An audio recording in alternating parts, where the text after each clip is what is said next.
Before this video starts, I recorded this video yesterday on Friday to be uploaded today because I was planning on taking the day pretty much off because there was no content yesterday and I can make 6 videos. Turns out that Ty Debo actually made this exact video yesterday, so I will leave a link to his in the description. So big shout out to Ty, and to be fair, Ty's streams where we've been talking about this is a big reason why I know about this in the first place, and he actually got the video out first, so I will 100% credit him as well as the people in his streams for being the reason why I know about this.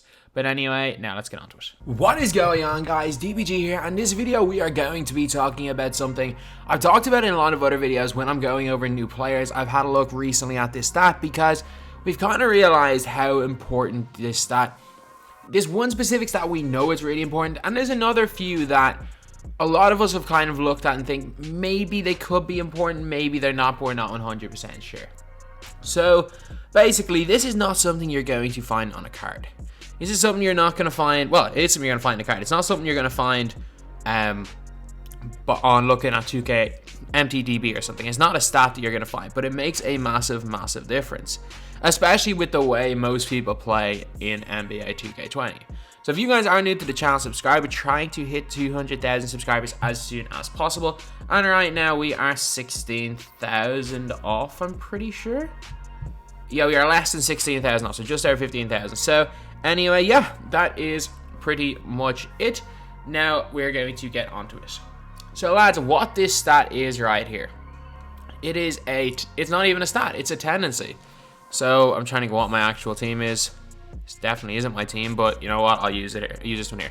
So the tendency is steal tendency. So obviously people have looked at tendencies, but most people don't go past the driving dunk tendency because people only used to think that was the one that made the difference, because that a 0 driving dunk tendency means you won't dunk. So most people felt that that was kind of the only one that matters. However, looking at some of these, we kind of realized that these tendencies matter a whole lot as well. And it's defensive tendencies. So on-ball steal tendency is one of the most important defensive stats in the game, especially if someone is playing, if you're playing off-ball. And in NBA 2K20, let's be real, people that have the Hall of Fame on-ball pride badge will struggle. You can't guard plays on ball. You can't guard pick and rolls on ball. There is no, like, you cannot play defense on ball. And I've played against some elite players. Like, I've played against some dudes like in EU, some of the best offensive players in this game. Actually, one of the best offensive players in this game is a guy that, not that he struggles to a 12-0, but will lose to a lot of not good players because he will even say it. You can't guard plays in on-ball. He plays it because, again, he would just rather play on-ball. But he said it is impossible to play on-ball defense because it's not even that off-ball is too overpowered. It's that on-ball is so bad. The defensive AI is so bad that you have to guard all 5 players. And steal tendency is a huge one. I personally think shot contest tendency is big. I personally think it's big, but again, there's not enough like evidence out there. That's completely up in the air right now, but I do think that makes a big difference. Foul tendency matters a lot as well, and hard foul tendency. So there's a reason why if you look at Dino, if you're thinking about Dino Raja, Dino hacks people because he's got a high hard foul tendency. That's what it is. But the reason why this became such kind of common knowledge was because really this card right here, All-Star Flash, nobody understood why this Michael Jordan card was so good on defense. Like, obviously his stats are incredible, like 98 perimeter defense, he has a 99 steal, he's got 98 lateral quickness, so they're like perfect stats. But like, if you're comparing him to say Kobe, this Michael Jordan's so much better than Kobe on defense. Kobe's got 99 in all the stats, so you're thinking like surely they should be the exact same. But Jordan, for some reason, it was just off-ball Michael Jordan. It was almost a meme that off-ball Michael Jordan was the best defense player in the game. You could not, like, if someone had Michael Jordan against you, you were not going to do anything on them. He was going to clamp them. And a big reason for that was the tendency, was the steal tendency. So if you scroll down all the way to Michael Jordan has a 98 on-ball steal tendency. So it is a stat that you really need in players, because that's why they get bumpy. It's a reason why Michael Jordan feels like he's a better defensive player than Kobe. Obviously, if you're controlling both the players, they're going to be the exact same. But there's a reason why if you're not controlling Michael Jordan and you're not controlling Kobe, Michael Jordan's going to be there reaching off ball, stealing the ball every single time. Not only that, because of the steal tendency means that they lunge and reach a little bit, and that causes bumps. Also, with the high pass interception tendency, it's the reason why some off-ball players are able to steal the ball in lanes a lot better than others. So, especially if you have deny on with Michael Jordan, he's going to be getting a hell of a lot of steals. So, that is one thing always to look out for. So, there are certain cards that I know are really, really good for this. And for that reason, I'm just going to go over some of them now. So, one of them here is Eddie Jones. Eddie Jones, the reason why I call him the cheap Jordan is because he's got way better stats than the Michael Jordan card and way better badges than the first Opal Jordan. However, look at the tendencies. He has got very, very similar defensive ones. A 91 on-ball steal tendency, as well as 87 pass interception tendency. So there's a reason why with Glenn Rice, even though Glenn Rice's defensive stats are really good, that most people wouldn't say he is this like absolute lockdown defender, and it's because of the tendency. It is because of that tendency. If Glenn Rice had higher tendencies for them, it would be a lot better. But again, the shot contest tendency, I think it does make a little bit of a difference when players are going inside when you're off-balling. But at the same time, like, contest doesn't matter too much this year, to be honest. But the steal tendency is 100% the most important one. So, for that reason, like, that's the reason why I think Jordan is so good. But it's something that you got to kind of look at your players in a little bit more detail. Like, it's not something that will affect the overall of a card at all. So, there could be some lower overall players. Like, Dwayne Wade, 73 is pretty good. The reason why someone like Robert Covington is so good on defense is that steal tendency. So Robert Covington, I think his is in the 80s, I think. But there's a reason why people are like, he just gets bumpier. He's got, he's obviously got great defensive stats, but his on-ball steal tendency is 85.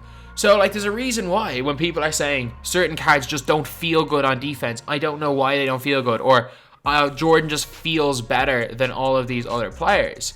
A lot of it is just due to those tendencies, and they're a huge, huge factor. They're a huge factor. So, not only should you guys be, you guys should be looking, like, yeah, 64 tendencies not the best on Rudy, but it's kind of, like, it's not the worst thing in the world. However, do I think that this should be a make or break reason to use a player? To an extent. To an extent. Like, certain cards with low tendencies, like Kobe's usable. Rudy's good. Rudy's good, Kobe's good. Glenn Rice is fantastic with a low tendency. The only real difference is that on the defensive end, they don't get as bumpy. If you're playing in an ultra sweaty, competitive game, if you're playing in a tournament level game where you're playing against one of the top players, I'm not even going to say top players in the world because not every server has top players in the world. If you're playing as one of the top guys in your server, this is going to make a lot more of a difference. Because there are certain games where being able to get bumpy with ball handlers is going to make a huge difference. And there are other games where you play it, it's not going to make a difference at all. Do I think that those tendencies are more important than defensive stats? To an extent. To an extent. I would probably go in terms of like how much they mean. I think lateral quickness is probably the most important defensive stat. I think that steal tendency and steal are kind of even. And then it probably goes like, I don't think perimeter defense means anything. Like lateral quickness means if you have Huff Clamps, Huff Intimidator, high lateral quickness, or if you have 99 lateral quickness, 99 steal tendency, Huff Clamps and Huff Intimidator, and all the defensive badges, and a 25 perimeter defense, I'm pretty sure you'll still be able to play perimeter defense. I think you're pretty sure you'll still be able to do it, so I don't think that matters too much. But yeah, so I think tendencies mean equally as much as steal. But yeah, that is just what I want to say, just to keep a look at that stat. And also, not only that, because obviously we know about steal tendency. I don't want to just leave it at that, because obviously in previous 2Ks we found out about intangibles and stuff, and this 2K we seem to have found out about defense tendencies. I want you guys to let me know if there is any other tendencies, because obviously dunk tendencies, they all matter. Obviously all of them matter. I don't think any of the shooting tendencies matter at all, because again, they're off ball. But something like, is there a spot up 3 tendency? If a high spot up 3 tendency stops people from, shot 3. If that stops people from making dumb cuts to the basket? If like certain tendencies, like is there a cut there? Maybe there's a cut tendency somewhere. I don't exactly know, but maybe there is a cut tendency, and if that affects how people cut to the basket. Because I really don't know, because again, I don't think people have looked enough into these tendencies, especially because the people that look into this game the most, the reason why it's taken so long is that the people that look into this game the most are, to be honest, the park players. They are the Pro-Am players that know this game the best, or know like animation and stuff the best. So that's why it took so long on my team, because these tendencies don't matter once the player has the ball in their hands. They don't matter at all. They do not matter once the player has the ball in their hands. However, these tendencies might affect how the player is when you're not controlling them, and for that reason I think that they could actually have a fairly big effect on the overall game, and maybe a much bigger effect than we're looking at right now. So anyway, yeah, that is the video. Just a quick video to talk about one thing we definitely know matters in Steal Tendency, and also that, honestly, you just never know. These tendencies could mean a hell of a lot more than we previously thought, and to just maybe just have a little bit more of a look into them. Obviously, I'm not saying to do any major research, or even to see if we can get 2K Labs to test out. But anyway, that's the video. Thank you guys for watching. Please like, comment, and subscribe. Coming in, yeah, flex. I just wanna win, yeah. LABB, who we running with, yeah. 2, 2, 3, 3, I'm on 10 again, yeah. State your name, big dope on flame. I just switched the lanes. Damn, he did it again. I just flipped the